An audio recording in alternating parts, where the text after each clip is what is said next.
दोस्तों, आज हम बात करेंगे याकुजा इलेक्ट्रिक स्कूटर के डस्टर और रूबी मॉडल की। दोनों के दोनों मॉडल देखने में लगभग सेम है, चाहे फ्रंट लुक हो, चाहे साइड लुक हो, चाहे बैक लुक हो।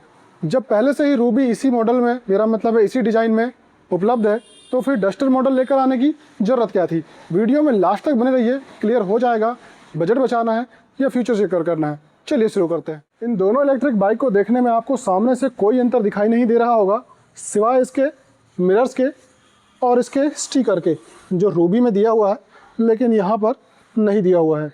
तो आपको चलिए समझाते हैं एक एक करके रूबी और डस्टर में क्या अंतर है। शुरू करते हैं इनके टायर से। आइए, टायर में आप देख पा रहे होंगे, रूबी में आपको देखने को मिल रहे हैं 12 इंच के टायर, लेकिन डस्टर में है 10 इंच के टायर।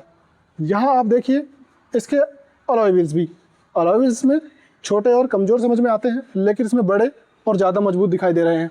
इसके बाद में इसका अंतर आपको देखने को मिलेगा इनमें। ये आपके सस्पेंशन जो रूबी में लगे हुए हैं 30 mm के हैं, थोड़े मोटे हैं, लेकिन इसमें आपको थोड़े पतले दिखाई देंगे। ये आपके 27 mm के सस्पेंशन है। इसका कवर मुझे समझ नहीं आ रहा है, कंपनी वाले डालना भूल गए या फिर देते नहीं है। इसके बाद इसका अंतर दिखाई देता है हमें DRL में। दोनों के DRL लगभग सेम ही है, लेकिन यहाँ पर जो रूबी में ये वाला DRL पहले रूबी में भी नहीं आता था, लेकिन अब आने लग गया है, तो इसे भी अब अंतर में ही गिनेंगे। और डस्टर में ऐसा कुछ भी नहीं आता। देखिए, इस तरफ से आपको अलॉय व्हील में साफ अंतर समझ में आएगा। ये है रूबी के सस्पेंशन, मेरा मतलब है ये है रूबी के अलॉय व्हील्स, जो आपको ज़्यादा बेहतर, मजबूत और अच्छे समझ में आते हैं। लेकिन यहाँ आप देखिए डस्टर, ये आपको छोटे और कमज़ोर समझ में आते हैं।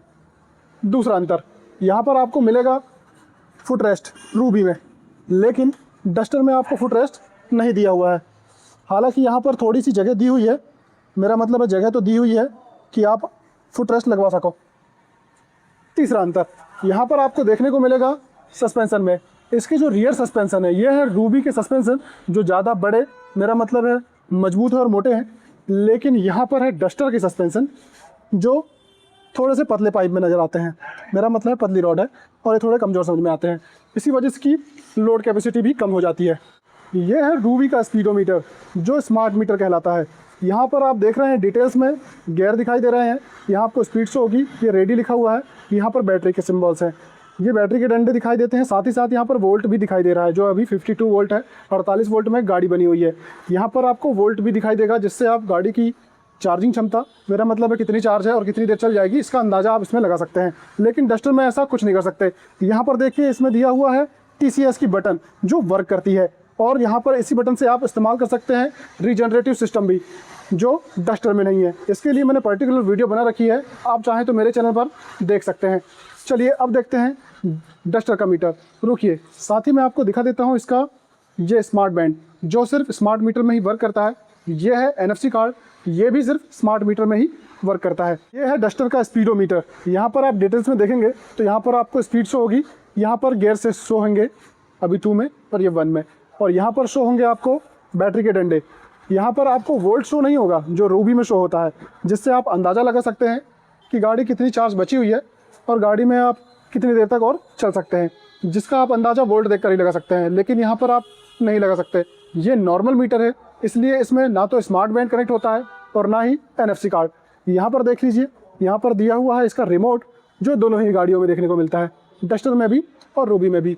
यहाँ पर आप देखिए TCS की बटन। अब TCS की बटन इसमें दी हुई है, लेकिन ये वर्क नहीं करती, चाहे आप इसे दबाइए या ना भी दबाइए।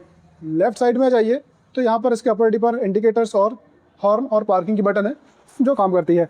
अब इसके बाद देखने को मिलेंगे फीचर्स में अंतर। जो रूबी में आपको ज़्यादा फीचर्स देखने को मिलेंगे, लेकिन डस्टर में फीचर्स आपको कम देखने को मिलेंगे। रूबी में आपको मिलती है ब्लूटूथ कनेक्टिविटी, ऐप कनेक्टिविटी और TCS का फीचर, रीजनरेटिव फीचर, ये सारे के सारे फीचर देखने को मिलेंगे। लेकिन डस्टर में आपको ये सारे फीचर देखने को नहीं मिलेंगे, ना तो ब्लूटूथ कनेक्शन मिलेगा, ना ही ऐप कनेक्शन मिलेगा, और ना ही TCS और ना ही रीजनरेटिव सिस्टम। बाकी एंटी थेफ्ट अलार्म तो दोनों में दिए हुए हैं, ये तो काम करता है। रिवर्स गियर भी दोनों में काम करता है। इसके बाद सबसे बड़ा अंतर देखने को मिलता है इसकी वारंटी में। रूबी की वारंटी आपको देखने को मिलेगी मोटर में, कंट्रोलर में, चार्जर में और बैटरी में। ये चारों ही पार्ट आपको 1 साल की वारंटी के साथ में आते हैं। लेकिन डस्टर में बैटरी और चार्जर तो खैर 1 ही साल का है, लेकिन मोटर और कंट्रोलर ये 6 महीने के साथ में आते हैं। अब मोटर और कंट्रोलर रूबी के डस्टर से किस प्रकार से अंतर है, मेरा मतलब है डस्टर से किस तरह से बेहतर है, चलिए दिखाते हैं। ये है रूबी और अब इसका कंट्रोलर दिखाते हैं। यह है इसका कंट्रोलर जो साइज में काफ़ी बड़ा है और बेहतर टेक्नोलॉजी के साथ में आता है, जिसे याकुजा कंपनी ने ही डेवलप किया है। यहाँ पर देखिए लिखा हुआ है YZ100 कंट्रोलर। ये बेहतर टेक्नोलॉजी है और इसी की वजह से आपका इलेक्ट्रॉनिक ABS का सिस्टम इसमें काम करता है, TCS का फीचर भी काम करता है, रीजनरेटिव ब्रेकिंग का सिस्टम भी काम करता है। यह है डस्टर और अब इसका कंट्रोलर दिखाते हैं। देखिए यह है याकुजा का डस्टर मॉडल और उसका कंट्रोलर साइज़ में काफ़ी छोटा आता है और नॉर्मल है। यहाँ पर इसमें जो रूबी में आपको कंट्रोलर देखने को मिलता है उसमें सारे के सारे फीचर जो मैंने बताए काम करते हैं, लेकिन डस्टर में इलेक्ट्रॉनिक ABS, रीजनरेटिव सिस्टम या फिर TCS का सिस्टम ये फीचर काम नहीं करते हैं। यह है रूबी और इसकी मोटर देखिए, यहाँ पर आपको 250 वाट की मोटर दिखाई दे रही है। ये दोनों में ही 250 वाट की मोटर आती है, रूबी और डस्टर में ही। आपको अंतर दिखाई देगा इसमें, यहाँ पर लिखा हुआ है 27H, यहाँ पर H का मतलब है हाइट से, और जो 27H जो हाइट दिखाई दे रही है वो दिखाई दे रही है मैग्नेटिक स्टील स्टेटर कोर जो इस मोटर के अंदर लगी हुई है, इसकी हाइट को दिखाता है। और अब यहाँ पर पता करते हैं डस्टर की कितनी है।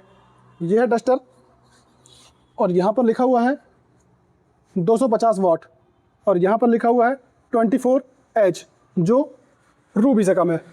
देखिए रूबी की 27H मैग्नेटिक कोर की हाइट हो गई और डस्टर की 24H मैग्नेटिक कोर की हाइट हो गई। अब यहाँ पर रूबी की ज़्यादा है, इस वजह से रूबी ज़्यादा अच्छे से काम करती है। मेरा मतलब है ज़्यादा पावर के साथ में काम करती है, ज़्यादा टॉर्क जनरेट करती है और ज़्यादा स्पीड भी चल सकती है। ज़्यादा से ज़्यादा भार भी अगर आपको ले जाना है तो आप रूबी को चुन सकते हैं। लेकिन यहाँ पर डस्टर जो है कम H होने की वजह से, कम हाइट होने की वजह से 24 ही है, इसलिए उसमें आपको ज़्यादा हल्के से काम करती है। रूबी की तुलना में ज़्यादा भार नहीं ले जा सकती और ना ही ज़्यादा टॉर्क मिलता है, ना ही ज़्यादा स्पीड आप चला सकते हैं। अब लास्ट में बात कर लेते हैं, आपको रूबी खरीदनी चाहिए या डस्टर। अगर आपका बजट कम है, आपको ज़्यादा दूरी कवर नहीं करनी है या फिर ज़्यादा लोड लेकर नहीं चलना है, आप अपने बच्चों के लिए खरीद रहे हैं तो आप डस्टर के साथ जा सकते हैं। लेकिन अगर आपकी ज़रूरत ज़्यादा है, आपको ज़्यादा लोड लेकर चलना है और ज़्यादा बजट की आपको चिंता नहीं है, तो आप रूबी ले सकते हैं। वैसे बता दूँ, रूबी और डस्टर के बीच में जो अंतर है सिर्फ 3 से 4 हज़ार का ही है। डस्टर आपको रूबी से 3-4 हज़ार सस्ती मिलती है, तो मेरी मानिए आपको रूबी ही खरीदनी चाहिए, मुझे ऐसा लगता है। बाकी आपकी चॉइस। तो भाई ये था कंपैरिजन वीडियो। उम्मीद करते हैं वीडियो समझ में आ गई होगी। आ जाने पर वीडियो कर लीजिए लाइक और चैनल को लीजिए सब्सक्राइब। Thank you.